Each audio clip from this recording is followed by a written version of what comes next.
52 సంవత్సరాల వయసులో ఒక వ్యక్తికి అంత తీవ్రమైన గుండెపోటు వచ్చిందంటే దాని వెనుక ఏదో బలమైన స్ట్రెస్ గురైంటారు అనేదే చాలా క్లియర్గా అర్థమవుతా ఉంది. వారి కుటుంబ సభ్యులతోని, వారి సోదరులతోని, అదేవిధంగా ఆయనతో ఆప్తులుగా తిరిగిన, సన్నిహితంగా మెలిగిన వరంగల్ జిల్లా రాజకీయ నాయకులతో మాట్లాడిన తర్వాత నాకు అర్థమైంది ఏంటంటే, ఈ ప్రభుత్వం ఆయనను ఘోరంగా టార్గెట్ చేసింది. మరి పెద్ది సుదర్శన్ రెడ్డి గారు చేసిన పాపం ఏంటి? ఆయన చేసిన పాపం ఏంటంటే ఆదర్శప్రాయుడిగా బతకడం. అదేవిధంగా సివిల్ సప్లైస్ ఆయన కార్పొరేషన్కు చైర్మన్గా పనిచేశారు. ఇప్పుడున్న రాష్ట్ర డీజీపీ సివి ఆనంద్ గారు ఆయన సివిల్ సప్లైస్ చైర్మన్గా ఉన్నప్పుడు ఆయన సివిల్ సప్లైస్ కమిషనర్గా ఉన్నారు.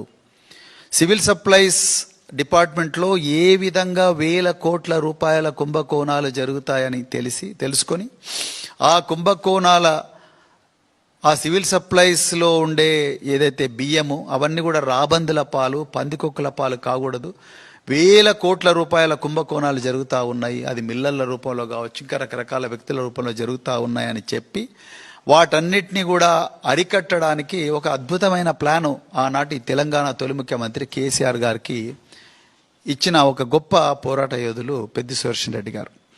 ఎప్పుడైతే కాంగ్రెస్ పార్టీ అధికారంలోకి వచ్చిందో 2023లో, ఆయన ఆల్రెడీ సివిల్ సప్లైస్ కార్పొరేషన్లో పనిచేసిన అనుభవం ఉంది కాబట్టి వెంటనే 1100 కోట్ల రూపాయల విలువైన స్కామ్ను ఆయన కనుక్కోగలిగారు.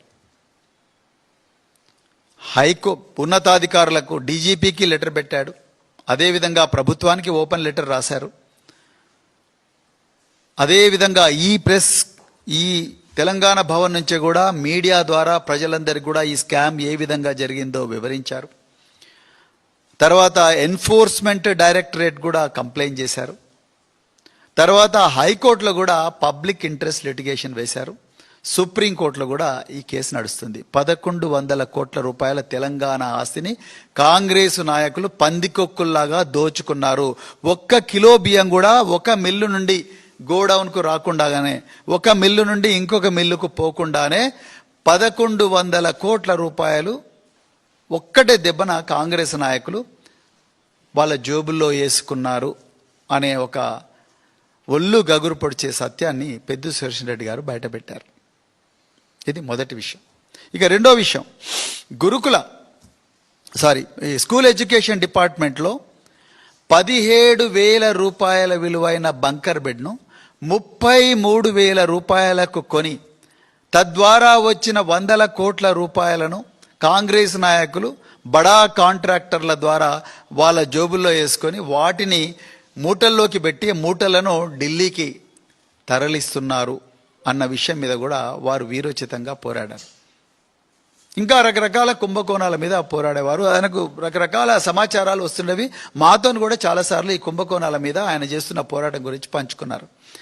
ఇది ఎప్పుడైతే మరి ఇక రేవంత్ రెడ్డికి నేను దొరికిపోతున్నాను అన్న భయం కలిగిందో కాంగ్రెస్ నాయకులకు, ముఖ్యంగా రేవంత్ రెడ్డి గారికి ఇప్పుడున్న సివిల్ సప్లైస్ డిపార్ట్మెంట్లో, అయితే అది జరిగిన వెంటనే వీళ్ళు ఏం చేశారు, ముందు ఆయన వెపన్ లైసెన్స్ రెన్యూ చేయడం లేదు. వెపన్ లైసెన్స్ ప్రతిసారి కూడా రెన్యూ చేసుకోవాలి.